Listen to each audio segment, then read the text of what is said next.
Chamishi Parshas Eikev. Another pretty long aliyah. Again, we can continue with Moshe Rabbeinu's speech. But in this speech comes an halacha, one of the 613 commandments, by almost all the counters, practical to us today. And here it says, HAFTR mesager. One has a commandment to love the convert. Ki ger mis me'Mitzrayim. You guys were gerim in the land of Egypt. An actual practical commandment to love gerim. This will say an interesting story. The Talmud, Kedushin 73:1, has an interesting story. Very interesting. Reb Zera came to a town called Mechuzah.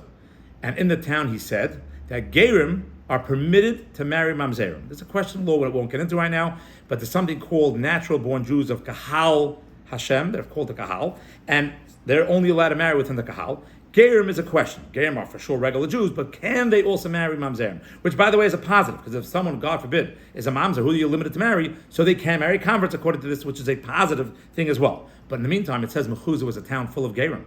So they got very angry at him. They started stoning him, it says, with esroigim. They said, Reb Zera, what are you coming to our town where all of us are converts, and you say converts can marry mamzerim, which means we're not equal to everybody else. And Rava said, Rava tells Reb Zera, how do you give such a speech like this in this town? And Rava got up and said, but you know, gerim can marry kahanim. No problem. And everyone was all excited. And then Rava said, by the way, Reb Zera is right.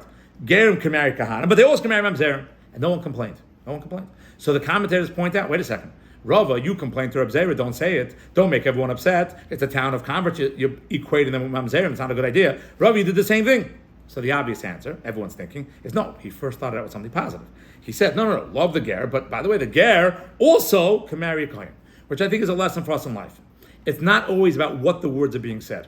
It's the context of everything around that's going on. So you want to be critical sometimes. You feel you have to be critical. First, make sure you have to be critical. First, make sure you're right about being critical. But even if those two things are right, do something positive well. Start with a positive statement, say something nice. In the context of a positive thing, the negativity, I don't like the word negativity, the musar, the reproach, the reproving of somebody can work a little better. And that's the lesson. Love the ger, but also love the ger within ourselves. All of us have a little bit within us that we are considered like converts. We're all in Egypt. All of us have this as well. Learn from love the ger. Love yourself, but positive and negative only works that way. It doesn't only work negative. Thank you.